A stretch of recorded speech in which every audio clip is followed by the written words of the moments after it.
Hey, Mike. Just wondering, since you've got since your first impression in the spring of him, and now you've gotten to know Sean quite a bit better. What are you most excited about with him? Where has he made the biggest strides that you've seen so far, and what are you looking forward to seeing from him most this month?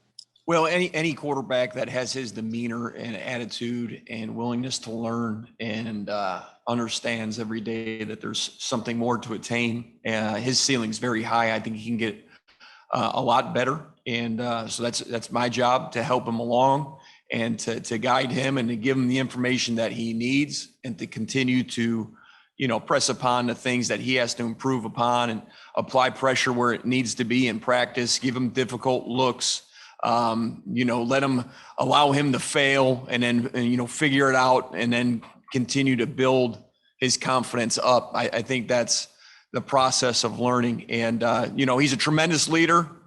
And Sean is all about helping this team win. He's willing to do whatever it takes. So therefore, you just got to try to help him. You have to guide him and help him get where he wants to be. And that's he wants to be great. So whatever that takes, detailing meetings and the technique work, and watching all the film we can with him, and getting prepared for each game plan. We'll go to Audrey Snyder with The Athletic. Dave Jones, you're on deck. Hey, Mike, staying in that quarterback room, what have you learned, or what have you seen from Taekwon and Christian Veilleux since they've been here, and where do they still have the most room for growth? They both have the talent necessary. It's right now, the play right now, typical of young quarterbacks, is just inconsistent, but trending in the right direction. There's improvement there. And, over the summer, there's only so many, you can't really watch them throw the football at all. So, this will be a big fall camp for them. Growth wise, we saw a big increase from practice 1 to practice 15 through the spring game. And so we need to continue to see that growth. But the maturity is there on both the young men. I think understanding what it takes to be great, whether it be extra meeting time, extra film time, asking the right questions, not being afraid to take a risk in the meeting room. I think they're learning that, and they're getting better at that. And those are the things that it takes to be great. And I'm not big into putting any labels on guys, because I've seen guys change dramatically over the course of, some guys it's different. Some guys it's the initial 6 months. Some guys it's 12 months. Some guys that second year it clicks. I think if you try to put a guy on a shelf and you put a label on them, you got to coach them all and try to bring out their best attributes, and try to make sure that you're trying to optimize their ability to make plays and to do what they do best, and to help them be tougher, to help them be better thinkers, clearer thinkers. I think those are all the challenges from each quarterback that plays the game of football. We'll go to Dave Jones with Penn Live. Rich Scarcella, you're on deck.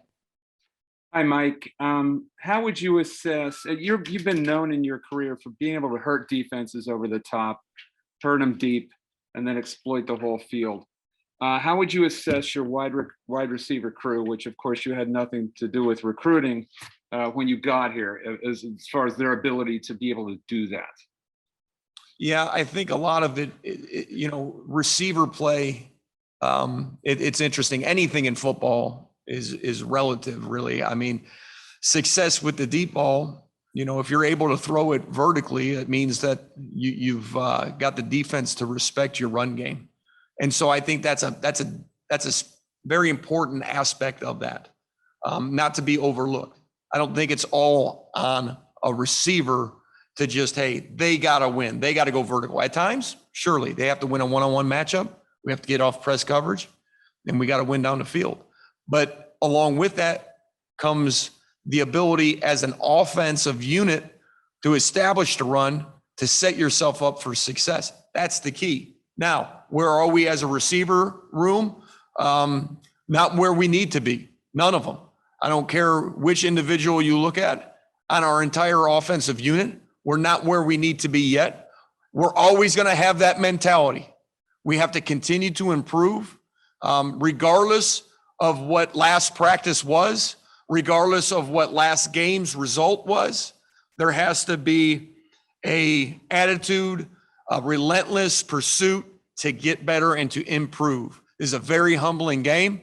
And once you think you arrived, or once you think, hey, he's really good, he's where we need him to be, you're going to get caught from behind. So we're going to continue to drive our fundamentals, our skill set, our mental approach, our psychology, our nutrition, our strength. It's everything. It takes a village. And we have that support all around these players, and we have to continue to have that attitude and work. Rich Scarcella, Reading Eagle. Corey Geiger, you're on deck. Hey, Mike, you obviously have a crowded backfield. What will you be looking for this camp? And ideally, how many running backs do you like to use in a game? How many running backs? I would say 3, somewhere around there. Some weeks you may want 4. Some games, I don't know if I ever had just 2 guys go, but there's no cap on it. You want to create rhythm. You want to make sure that your best ball carrier is getting enough carries to where he can generate a little bit of rhythm, because there's some flow to the game. There's flow to running backs, just like any other position. How I see the running back room and how do we get somebody to emerge? It's simple. You compete your butt off. You practice hard, you play hard, and then we'll figure out who emerges from that. And when you constantly compete against one another, you make each other better. And then your most most competitive player will rise to the top. That's how it happens. That's the process. So everybody has an important role. So even though somebody's going to lead us in carries this year, right? Somebody's going to lead us in carries, but it's maybe the 3rd leading carrier that helped us become the best backfield we become, because that's what competition is. That's what team is. So regardless of the stats, everybody's got a serious, very, very important role to push one another to become the best we possibly can. That's what it takes to win a championship. We got time for one more question. Corey Geiger, Nittany Sports Now. Mike, the expectation is this offense will be really good and explosive. In your experience, when you go into a new situation, how long does it take to get to that level? You've got Wisconsin in week 1. How long does it take before what you really want to see is showing up, on the field? I don't have a really good answer for you. How long will it take?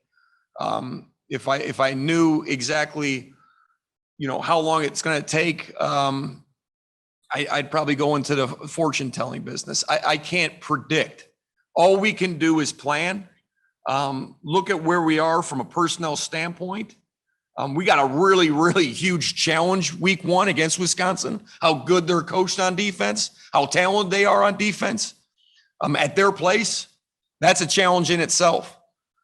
However explosive we have to be to win that game is what we want to be, whatever that entails. That's the goal. All we have to do is go to work, play to our personnel strengths, figure out who our best players are, compete, make sure that our best players are getting pushed, create great depth, understand our philosophy, our team's philosophy, and just put our best foot forward every day. And the process takes care of that. When will we explode? When will we have great production? That will come with time. We don't have to try to look into the future and predict that. That's not very productive time well spent. Not to minimize your question. I think it's a good question. But I hope that we share, that's our philosophy and that's how we look at things. All right. Thank you, Coach. Players, assistant coaches, and coordinators will be available on the field at about 1:35. Thank you, everybody.